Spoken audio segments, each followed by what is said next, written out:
Welcome to Mission Evolution Radio Show with Gwilda Wiyaka, bringing together today's leading experts to uncover ever-deepening spiritual truths and the latest scientific developments in support of the evolution of humankind. For more information on Mission Evolution Radio with Gwilda Wiyaka, visit www.missionevolution.org. And now, here's the host of Mission Evolution, Miss Gwilda Wiyaka.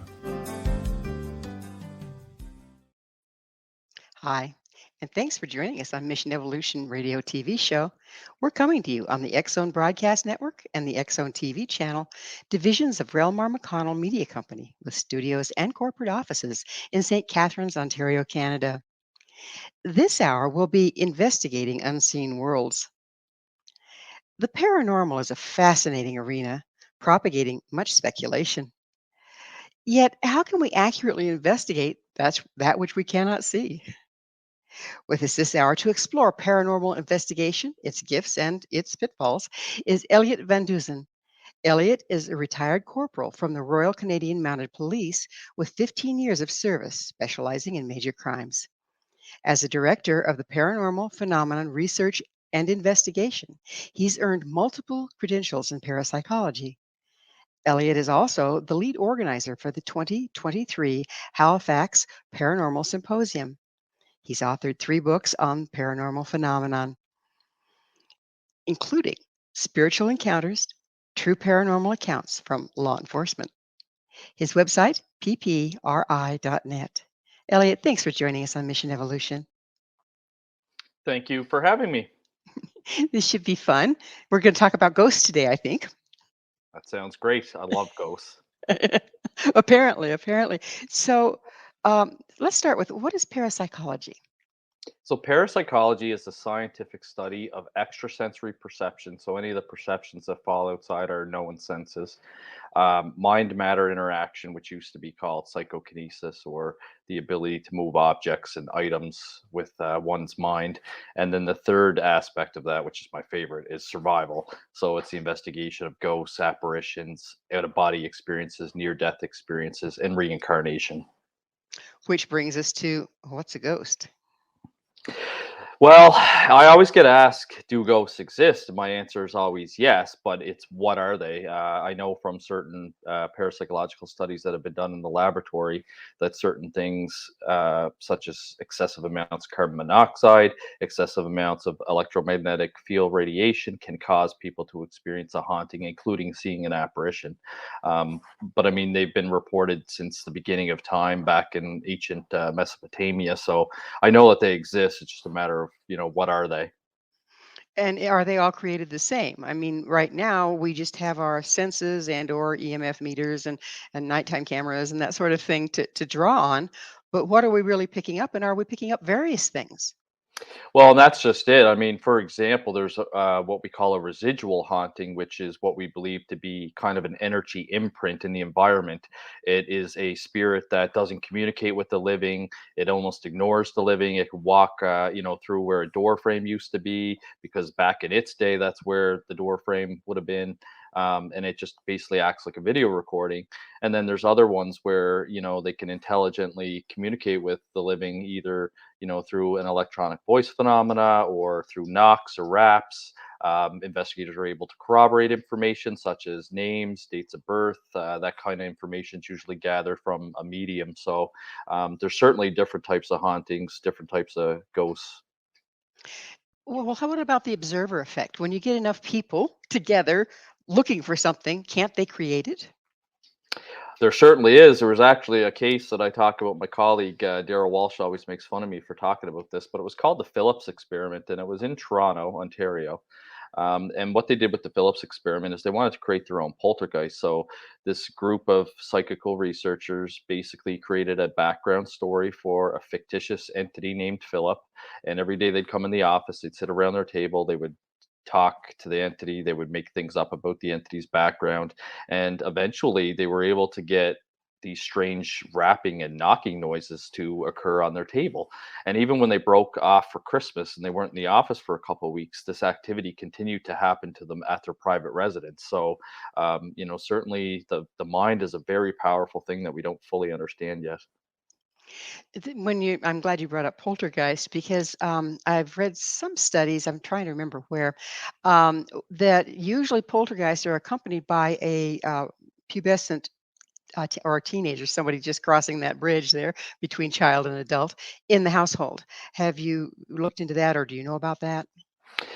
Yeah, sure. So that's kind of like the older theory. It does seem to kind of focus around adolescence, but the really old poltergeist theory was that we'd always blame it on that prepubescent female teenager. But there have been cases where males have been involved in poltergeist activity. For example, the Miami poltergeist case surrounded around a young male in his 20s. We've also had adult females, such as the Rodenheim poltergeist case over in the UK. That was an adult female that worked at a law firm. And certainly in Nova Scotia, we've had two big poltergeist cases. We've had the Esther Cox case back in the early 1900s. That was a young female, 19 years old. And the other one was Mary Ellen McDonald, again, another young teenage female where poltergeist activity was occurring. So you're saying that these young females were present or living there when the poltergeist activity would happen? Yeah, so that's usually how poltergeist activity works. Now, the UK kind of interchanges their term with poltergeist. Poltergeist to them could mean what it means in North America, which is when we refer to poltergeists over here, we are referring to what's called recurrent spontaneous psychokinesis. So it's caused by a living person and it keeps on happening, usually for a short time, anywhere from a 1.5 weeks to up to 2 years, and then the activity kind of ceases. But over in the UK, when they say poltergeist, they could mean a ghost, or they could mean RSPK. And normally, when the living person or person, sometimes it could be multiple people causing the activity, when they're removed from the environment, the activity ceases. What's the mechanics behind that? How does a person unwittingly, it sounds like for the most part, start moving things around in their environment? Well, one thing that we've been able to tell through studying these human cases is there seems to be some sort of trauma or stress involved. There's been a few cases of sexual trauma that's been involved, such as the Esther Cox case.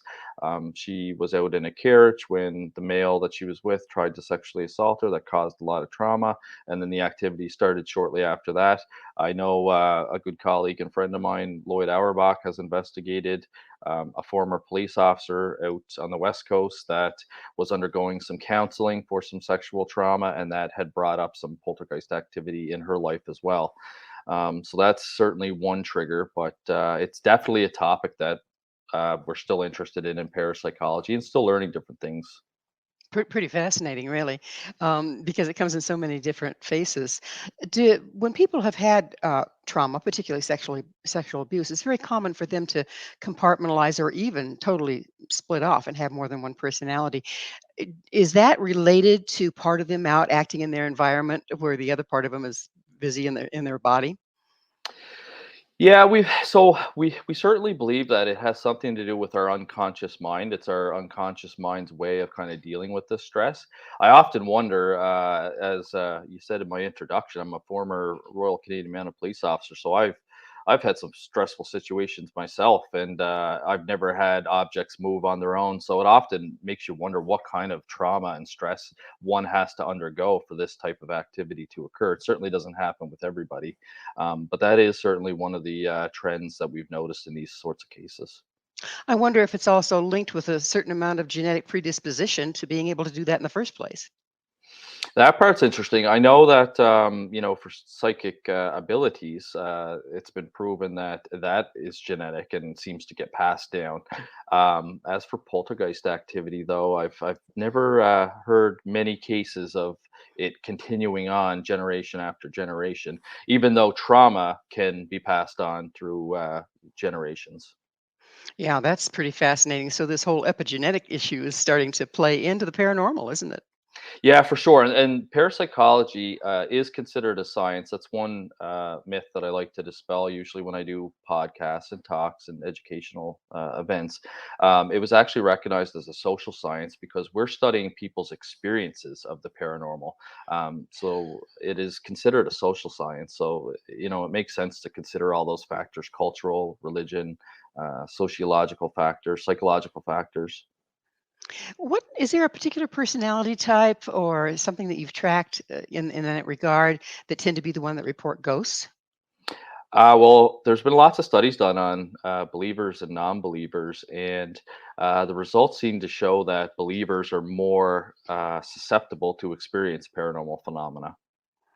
So if you believe it, you're going to notice it if it manifests, and if you don't believe it, you just ignore it. Is that what the thought is? Yeah, that could be one of the reasons for it. I mean, believers as well. You got to think of the power of the mind. They're pro paranormal, so when something happens, they may be more apt to attribute it to the paranormal when maybe it's not. Maybe it's something mundane like the house just creaking or a settling noise. So there's different factors that come into play. They've also done studies on whether or not somebody's been primed before. So they've taken two different groups to a location. They've told one group that it's extremely haunted, and then they find out what they experienced on their little tour, and then they tell the other group that it's just a normal place and nothing's ever happened here. And the results seem to be the ones that were primed and kind of told that the place is haunted tend to experience more than the other group. It's kind of hard to isolate that out, though, isn't it? Because the group itself is having an effect on the environment. Oh, it is, and that's the thing with parapsychology is there's always these unknown factors that we can't seem to prove scientifically, and we kind of hit these roadblocks all the time when we deal with this stuff. It's the same as electronic voice phenomena, for example. There's four different theories on what they could be, and I've actually investigated different cases of each one. But the first one is that we all hope it's a discarnate entity that's left a message for us on the tape recorder. The second theory is that it could be psi or telepathy caused by either the paranormal investigators that are on scene or your clients that are on scene or somebody nearby. I've actually had that happen to a friend of mine, Michelle DeRoche. She had recorded her own thought on a tape recorder during one investigation. The third theory is that it could be interference, through cell phone or radio signals. Had a case of that where it was through Facebook. These two guys were messaging each other using the voice message instead of texting, and for some reason or another, it ended up capturing a different conversation through Facebook that came out on their recording. So again, you kind of run into all these different theories and different roadblocks that you have to investigate, and at Well, some point with we're gonna our have we're gonna have to pick up on the investigation on the other side of a commercial break. Elliot and I will return shortly, so don't go away. This is Mission Evolution, www.missionevolution.org. Do police officers see ghosts? If so, do they tell? With us this hour discussing law enforcement and the paranormal is Director of Paranormal Phenomena Research and Investigation, Elliott Van Dusen. His website, PPRI.net. Elliot, you're a retired corporal from the Royal Canadian Mounted Police. Did you personally have any paranormal experiences as a police officer? Not as a police officer, no. How I came to write those 2 books about law enforcement's experience, with the paranormal is, after I had written my first book, which was called Evil in Exeter. It was based on a private investigation, at a house in Rhode Island. My mother had encouraged me to continue writing paranormal books, but I had explained to her, cases of extreme hauntings don't come along every day. I'm not really sure what else I would write about. So I thought about my 2 passions, which was law enforcement and parapsychology. And I reached out to some colleagues to see if they had any experiences, and they did. And so they kind of gave me their story because they trusted me. I was, still a police officer at the time, and I was a paranormal investigator. So I managed to collect these stories. And before I knew it, I had talked to multiple different police officers, correctional officers, security officers, and had collected over 50 stories and had published my first law enforcement book. And then once that one came out, after doing some interviews and the book selling, I had more law enforcement officers contact me with more stories. So I've been very lucky. I've been told that that's a very niche market and a very hard market to crack. So people feel comfortable talking to me about that. So So, in other words, the answer to that question is they do tell. they do, They do and tell. they do see. One of my favorite one is I call it murder in progress. And this police officer's working a night shift, and they got a phone call from the post office. There was a cleaner in there cleaning the post office was closed. He heard a domestic dispute going on. He said there was things breaking, furniture being thrown, screams. So the police attended the scene. It was actually just a block away from the police station, so it was faster for them to run down than it was to drive. So him and his partner ran down, met the janitor. He brought them upstairs to where the rental apartments were, opened the door, and there was absolutely nothing in the apartment. There was no furniture, there was no people, the lights were off. So they went in, they took a look around, didn't look like anything was disturbed. This young police officer had the brilliant idea to shine his flashlight towards the floor. He could actually see dust settled on the floor, and the only footmarks that they could see were from the police boots. So the janitor, they pulled him aside and told him what they found. Of course, he's freaking out, thinking that they think that he's lying. And he's like, well, they must have went up on the roof through the fire escape. But when they went and checked the window, somebody had painted over the window and not taped it off correctly. So the window was actually sealed shut. And the next day, he got woken up by the chief of police, who was reviewing all the files from last night. He had called him and wanted to hear about the story. So he told him the same story I just told you. And the chief of police kind of laughed and said, that's interesting. This is the second call we've had there. Similar circumstances, but what happened is several years ago there was a murder in that apartment, and the woman was murdered with a bread knife, and it was a very violent crime scene. And it seems that every once in a while this murder scene kind of replays at this apartment. So there's multiple different stories like that that have been shared, and I just find it absolutely fascinating. But I personally have never encountered something supernatural while on duty. So the going back to the story that you just told, do you believe that deep trauma leaves an imprint? That is the trauma leaving the imprint versus somebody coming back and trying to tell who killed him. It certainly seems to be very, yeah, high traumatic, sudden incidences. It usually seems that these kind of hauntings replay when there's been a murder, some sort of suicide, some sort of tragedy, like a severe loss or a drowning. There's been lots of cases where somebody has died, and then there's a female apparition or a male apparition looking for their partner. There's one place, Tavern on Main. It's a restaurant in Rhode Island where there's a little boy that is often found in the women's washroom crying, looking for his parents. It's a ghost boy. There's a case here in Nova Scotia, out in Peggy's Cove. They call her the Lady in Blue. It's basically a female wearing a blue dress apparition that's seen walking the shores looking for her husband. That the folklore says that he drowned in a fishing accident. So certainly those types of events seem to leave a lasting imprint in the environment. Yeah, it's pretty fascinating. I wonder if we'll ever know. So, um, how does your background in law enforcement lead you to the paranormal, and then how does it interact with your work in the paranormal? Well, I think that my background in law enforcement has made me a better paranormal investigator. Certainly a critical investigator. When I get a call to investigate something, I try and look for the reasonable, rational explanations at first. If somebody says that there's scratching coming from their walls, we have to check and make sure there's no signs that there's a rodent or an animal inside the wall. We check their wiring through the use of the electromagnetic field radiation detector. We've actually solved some cases. For example, there was one individual that was seeing an apparition at the end of their bed every night when they would go to sleep. Turned out they had a super old alarm clock that was giving off excessive amounts of EMF right by their head. And of course, that was causing them to see an apparition. Once that alarm clock was changed, they never got a visitation from the apparition again.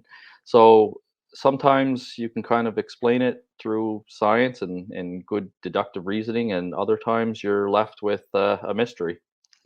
So, in the case of the person with the alarm clock, was it? Do you believe it was the EMFs causing the person to hallucinate, to envision, or translate that energy in some way mentally to make sense of it? Yeah, I do believe that it was giving off excessive amounts that were unsafe, and we know Mm. through the laboratory studies, the work of the former Dr. Michael Persinger that created what's called the God helmet. He took a snowmobile helmet, he put some electrodes in it, and he had research participants put this helmet on, and he would slowly increase the magnetic energy. And once it got to a certain level, people were able to start seeing deceased loved ones, apparitions. Some people even reported seeing religious figures such as the Virgin Mary. And I do believe that this was a case of that activity occurring. Well, with all the increased EMFs in our environment, makes you wonder what we're really seeing at any given time, doesn't it? Yeah, I mean, there's certainly technology, all around us. I've been into homes. There was one home that was about 110 years old, and the wires were unshielded, and it was giving off excessive amounts of um electromagnetic radiation right by the end of their stairwell, which led up to the second level. And that's where they would see a female apparition walk down the stairs.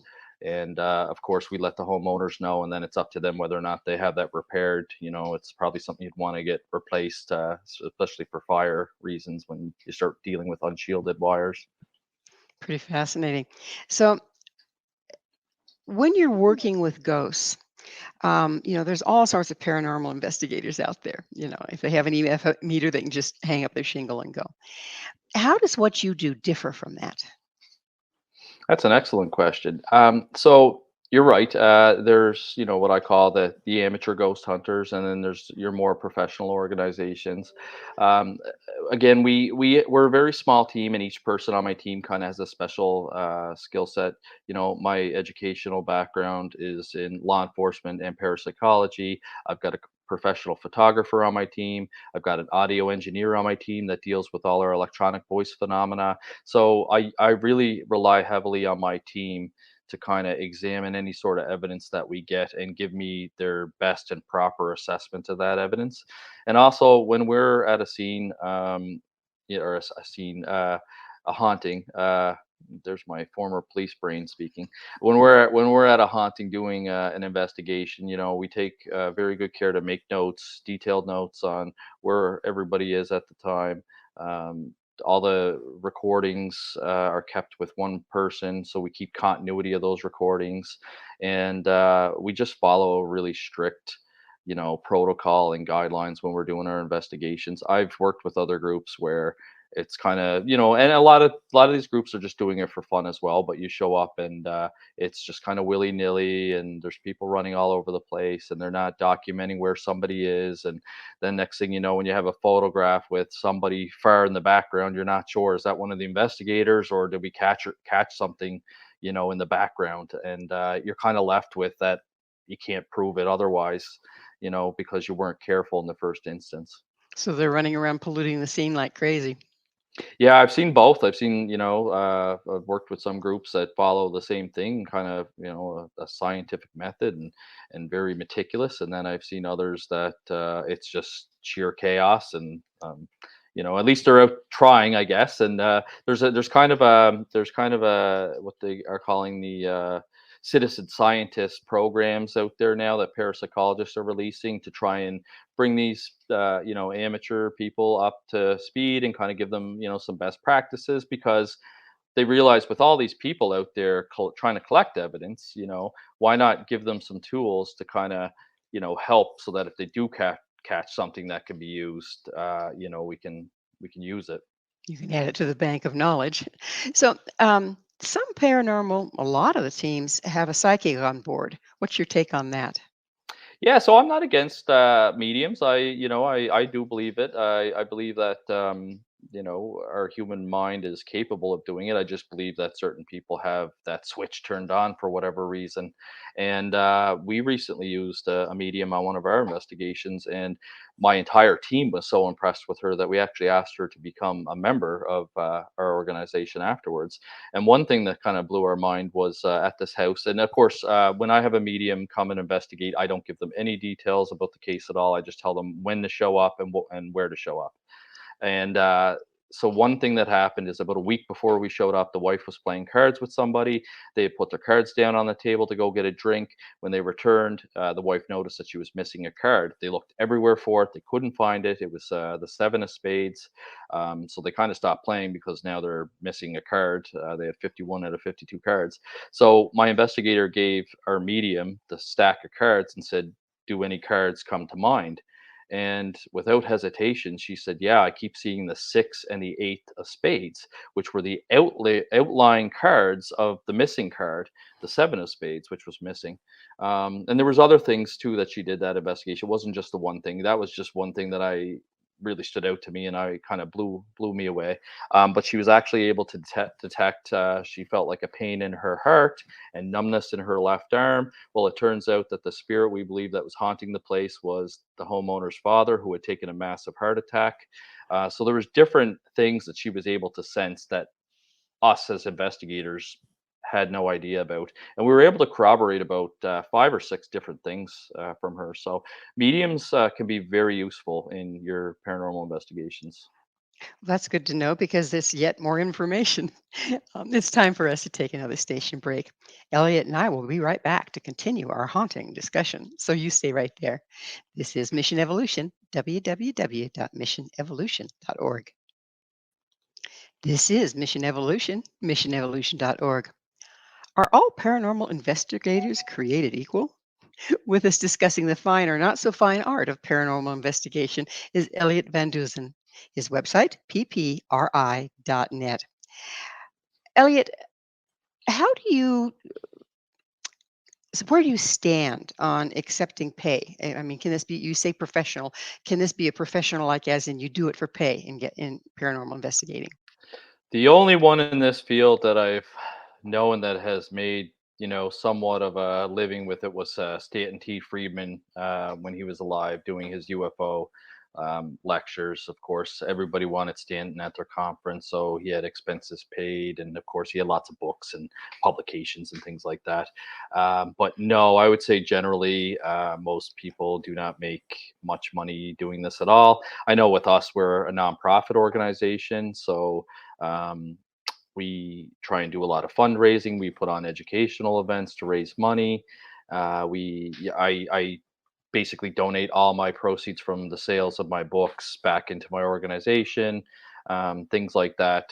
Any sort of like honorariums that I receive for speaking at conferences, again, that money just goes after expenses are paid, of course, back into the organization. So it's a difficult field if you're hoping to make a go at it as a paid career. Unless you're in academia and you're kind of doing it from the side of your desk. A lot of them will do, scientific parapsychological studies under the guise of psychology or a different kind of field that they teach.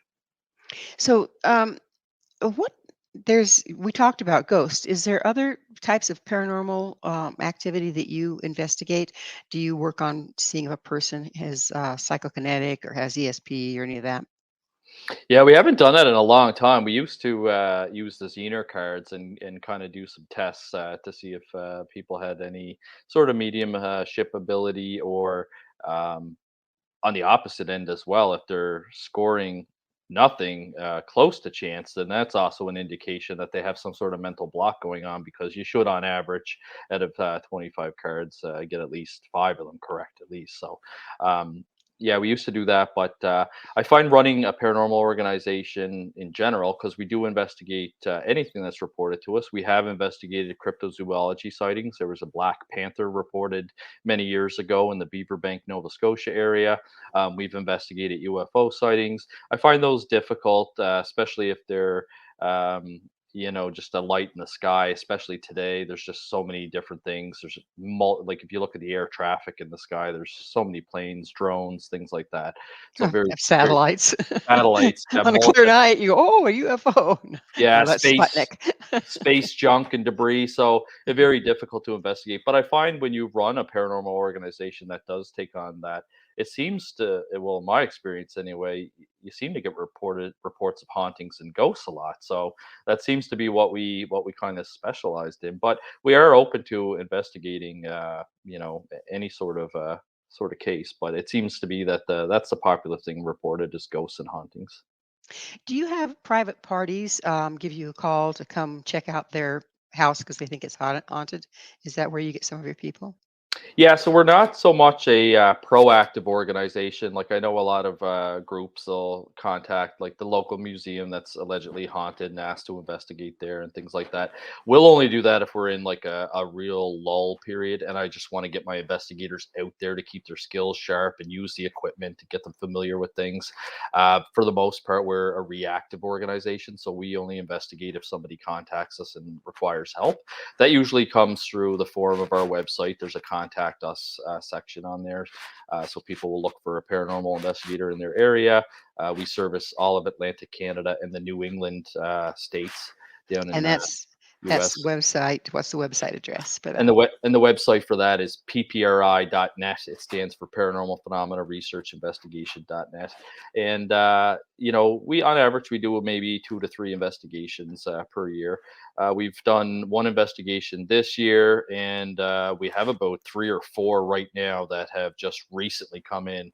I don't know if it's because it's October and people are thinking, or it's almost October and people are thinking about the paranormal and the supernatural, but yeah, we've got a business and I think 2 or 3 homes that just came in. So I have to take a look at that and see if I have investigators that can I can assign it to.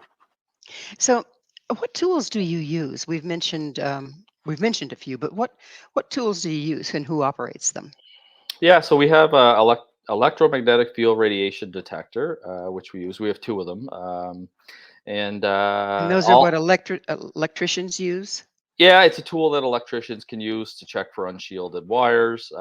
So, but it's not. There aren't any that are specifically built for your purpose. You just use the ones from. There are some EMF readers that are marketed towards ghosts, but there is one myth is when you hear ghost hunting equipment, there's actually no such thing as ghost hunting equipment. All the equipment that we use is used for other purposes, but can be helpful. Within paranormal investigation, such as that EMF reader. The other thing is like a point and shoot laser thermometer. I mean, they were using that during COVID to check your temperature when you'd go into a restaurant. So it has multiple purposes. The one tool I do like is we invested in a FLIR, which is a forward infrared looking camera, thermal camera. Mhm. And that's really cool because I like to show it in the presentations. I'll put my hand on the wall.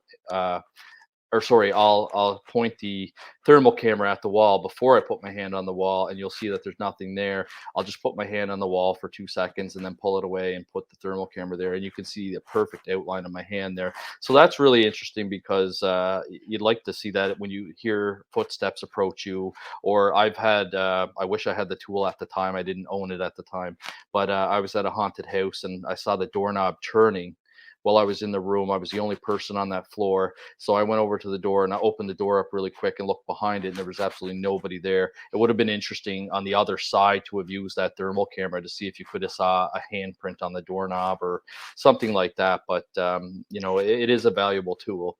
So, in that case, you would probably be ruling out a ghost if you got a heat signature, right? If somebody else had touched it that has a corporeal body and some warmth. Well, it is interesting because in that same case, when we had a medium come in to help clear the house, she was calling the entity over towards her. And all of a sudden, on the thermal camera, I had purchased it after that incident with the doorknob. You could see footprints materialize across the bed, but they were dark instead of warm, as if like if a human had walked across, you would have saw you know hot footprints, but these were cold. So it was really interesting, and we had felt a cold spot in between us before the entity's footprints had appeared on the bed cheek too. So very So very that fascinating. so that's what that thermometer thing is for, is to measure hot and cold spots. Yes, yeah, and you have to Yeah. be careful too with the laser point and shoot because it'll only detect the temperature wherever the laser is. It doesn't detect the change in temperature in between. And the other thing that can happen, and I've had this happen a lot, is where somebody feels a cold spot and you actually react to it physiologically. You'll get goosebumps, but the temperature of the equipment doesn't actually pick up a change. Or, at our last investigation that we did a month ago with our medium, she felt when she was communicating with the spirit that she was getting very cold. She said, "I'm freezing," but the thermal camera actually said that her body temperature had increased by 2 degrees, even though she felt that she was freezing. That's substantial. Yes, and it was 2 degrees Celsius. I'm not sure what that would be Fahrenheit, but yeah, no, a substantial increase within a Well, matter of Celsius, it'd seconds. even be more.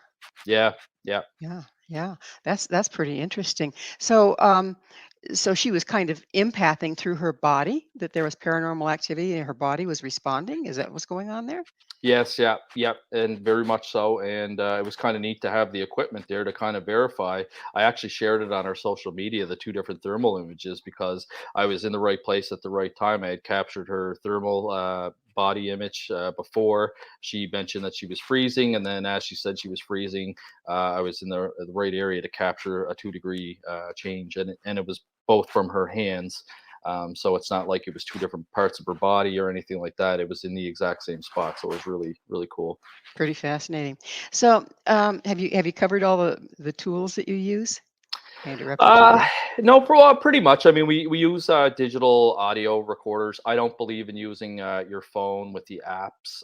If you're just going to use the voice recorder to record, I don't have a problem with that. But the apps, I'm very leery of because they're marketed as ghost apps.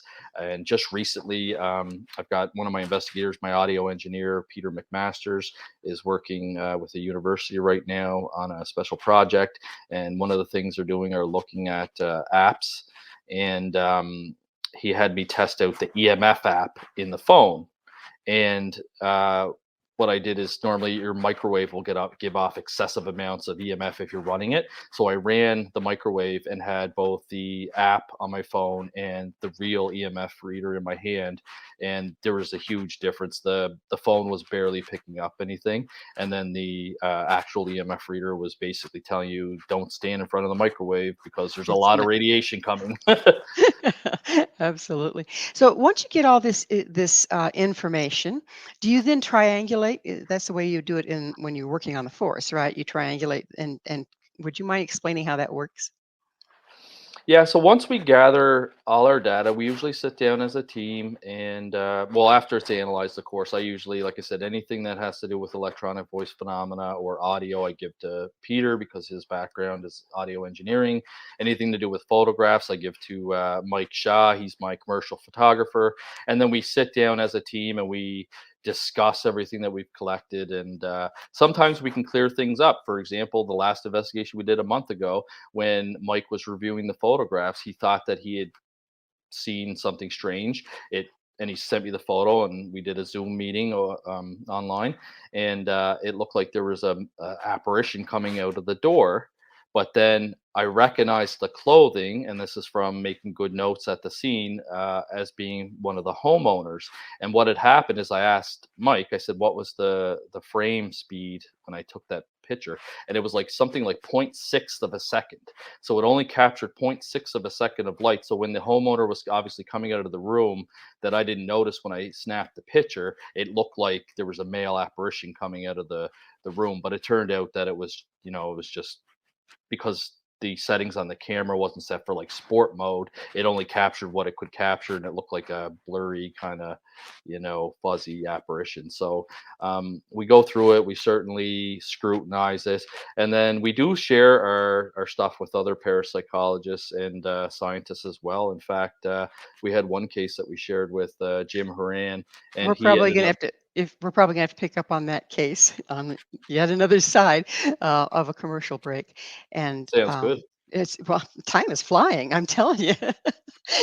Please stay with us as Elliot and I continue to explore the mysterious world of investigation, paranormal investigation. That is, this is Mission Evolution. www.missionevolution.org. Do you have all the right stuff? What does it take to be a paranormal investigator? This is Mission Evolution, missionevolution.org, and we're continuing our discussion with the Director of Paranormal Phenomenon Research and Investigation, Elliott Van Dusen. His website, ppri.net. Elliott, let's say a person thinks their house is haunted. What advice can you give them on finding an authentic paranormal investigator? Well, a lot of them advertise online. I mean, that's how we are. We are listed, I believe, in the yellow pages as well, and another website called bark.com, which is a company that has companies, professional companies that people could reach out to, and you have to pay to get leads, it's called. Um, but certainly go to their website and look at the website. A lot of the websites you could tell whether or not it's professionally designed, the content that's on there. Some of the websites you go on and it doesn't list who the team members are. Our website's fairly open. It's got our team listed there, what their background and expertise are. Um, we've got a resource page as well, which has links to parapsychological studies that you can read if you have that kind of interest. They're all academic papers, so not everybody has an interest in it. But luckily, I just do a little 1 or 2 line saying why that study is important.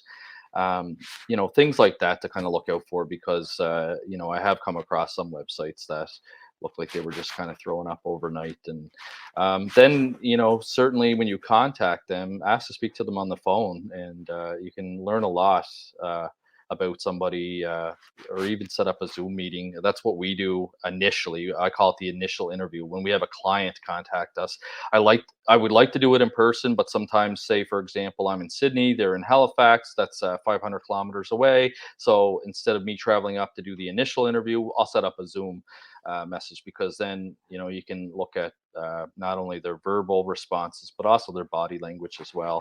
And if you just have that intuition that it doesn't sit right with you, then don't go with that group and look for somebody else. It seems to me that your some people are just enamored, but other people are kind of terrified. Something's going on in my house. I can't explain it. I don't feel safe. I don't know if my kids are safe. Can someone that's not a well-trained paranormal investigator cause more damage than good? Uh, I do believe that can occur for sure. One complaint that we've heard from people is that I've called this group and they came in and they had some fancy equipment, and then they left, and that's it. We never heard back from them. They never told us, what they found. They never shared anything with us. They didn't fix the problem. We're still having haunting activity, and then they get sick of it after months or whatever, and then they contact somebody else.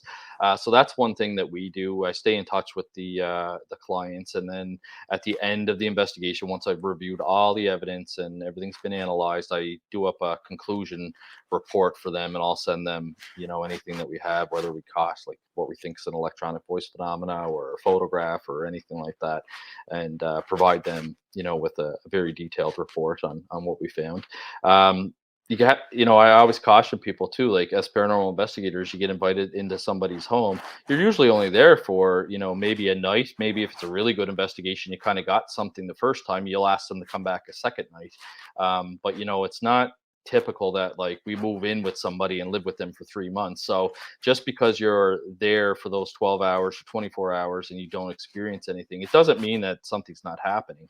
That house I investigated in Rhode Island, it would be extremely haunted for like 2 weeks in a row, and then it would go through a quiet period where nothing would happen for 2 to 3 weeks, almost like the entity was kind of recharging its batteries or taking a break or whatever was going on. So I always caution people that too. Just because you go to a place for a couple hours, don't walk out there and discount the homeowner's experiences. They have more experience in that environment than you do. Yeah, like Murphy's Law, it's going to disappear when the Ghostbusters show up, right? Oh, for sure. I mean, or the things go wrong, all the time. Like, batteries will drain, which is, often a link to, the paranormal. Or you'll have equipment malfunction, and you have to, is this paranormal or is it just bad technology? There's been studies that show people affect computers, for example. Like somebody will say, every time I walk in a room, I get the blue screen of death on my computer. Well, a good friend of mine, John Kruth with the Rhine Research Center has done a study on that and has shown that certain people give off energy that can affect electronics. So yeah, you have to take everything into account. So, what if a person wants to learn to be a paranormal investigator? Where can they get training? We actually just launched what I call the Parapsychological Education Center, and we're offering 2 courses this fall. We're going to offer an Introduction to Parapsychology course, of course, which is going to cover off what extrasensory perception is and all the breakdowns of the subcategories of that. So that's your clairvoyance, clairaudience, telepathy, medium. abilities, then psychokinesis and recurrent spontaneous psychokinesis, and then survival. We're going to touch base on near-death experiences, out-of-body experiences, ghosts, and apparitions. And then our second course is an introduction to demonology course. I have an interest in demonology. I've taken two courses in it, one of them from the University of Edinburgh, and it was an ancient demonology course. And we're going to talk about, where it kind of first developed through ancient civilizations. And then I've got a couple of guest speakers that do exorcisms and deliverance type work that are going to come in week 3 and week 4. And that can all be found on our website, ppri.net as well. Pretty fascinating. So, speaking of learning about the paranormal, tell us a little about the 2023 Halifax Paranormal Symposium. I understand you're quite active in that. Yeah, so I'm the lead organizer on that. It's a huge undertaking, but it's tied up myself for at least a year, just all the planning. But what we wanted to do is there hasn't been a really big paranormal conference in Canada for quite some time. A lot of them seem to happen down in the United States. So myself and Daryl Walsh, my colleague, we wanted to host something. Wanted to host something locally where we are, and also the Maritimes in Canada are extremely haunted. There's a lot of history here, so perfect location to hold it. And I've got 5 guest speakers lined up, 3 of them local, 2 of them international. I've got Dr. Richard Gallagher. He is a Columbia professor, university professor that practices psychiatry and believes in demonic possession. I've got Lauren Coleman, who is an internationally recognized cryptozoologist coming up from Maine to talk about creatures and animals that have been reported in Nova Scotia, such as the Wendigo. I've got Chris Stiles coming to talk about his new UFO investigation. I say new; it happened in 1960, but it's 2 underwater UFOs where Navy divers allegedly filmed extraterrestrials repairing the ship. I've got Dr. Daryl Walsh, my colleague, speaking about our ghosts extinct, and he's going to talk about how we used to see apparitions and report apparitions, and now it's all based off technology and electronic voice phenomena and ghost apps, and just kind of how the field's changed a bit.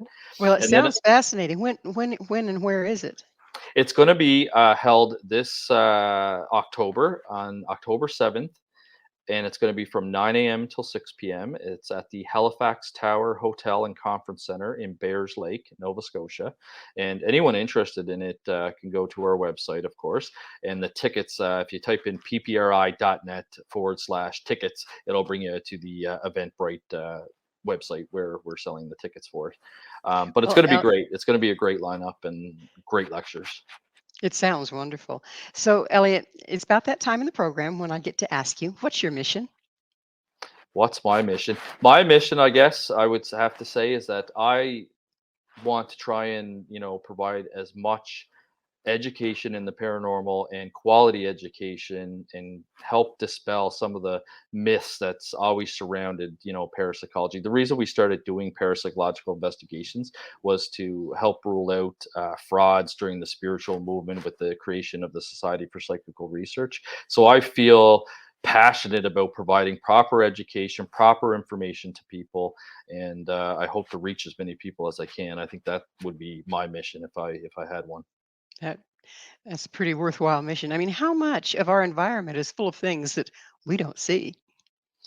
Every day you read the newspaper and they're discovering new things, or we're learning new things about space or something we didn't know about in medicine. So, I think that the stuff that we're investigating right now, certainly it exists. People are reporting that it exists.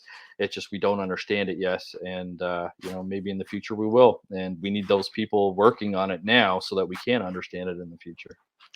Do you think that and hope that there's going to be some instrumentation that's designed specifically for what you're doing versus having to repurpose something that's used in another field? Oh, absolutely. I think that would be phenomenal. Whether that is some sort of form of like an MRI or an fMRI, where we can uh, scan bodies and understand something, but we have to understand what human consciousness is. I mean, there's many different theories on it. Some people think once you die, that's it, it's lights out, and and you're done. And now there's some research saying that the brain lives 7 minutes after the body and the heart stop beating, and that people undergo like a life review during the 7 minutes. So there's different theories that we still don't fully understand yet, and maybe one day we will be able to create technology that can detect, human Pretty consciousness. well, we can hope because it's pretty exciting. The consciousness thing is really a hot topic right now. Probably has been for eons, but we're learning a lot about it right now, and I think that there's going to be a collision course, don't you, between the paranormal and what we consider normal in science. Yeah, for sure. And sometimes you do see it, kind of blend in. I know there's some anthropologists out there that have an interest in, the paranormal or cryptozoology. And when they find like a creature we didn't know about from a couple thousand years ago, technically that creature, if it was still alive today, would be considered a cryptid Hmm. because, we didn't know about it. So yeah, certainly you see it already kind of blending here and there. Well, we're just about out of time in the whole show, but it's been so wonderful visiting with you and bringing your knowledge to the field of parapsychology. And just as we're closing, give us your website again, real quick. Yeah, so if anyone has any questions, they're interested in the conference, or they just want to shoot us an email, ask a question, the best place to go to is just ppri.net. That stands for Paranormal Phenomena Research Investigation.net. Well, unfortunately, now we are out of time. Elliot, thank you so much for coming on the show. Our guest this hour has been Director of Paranormal Phenomena Research and Investigation, Elliott Van Dusen. To find out more about Elliott, his books, and the 2023 Halifax Paranormal Symposium, visit his website, ppri.net. This has been Mission Evolution with Gwilda Wiyaka. For more information or to enjoy past archived episodes, visit www.missionevolution.org. But most importantly, be sure to join us right here next time as this mission continues, bringing information, resources, and support to our evolving world.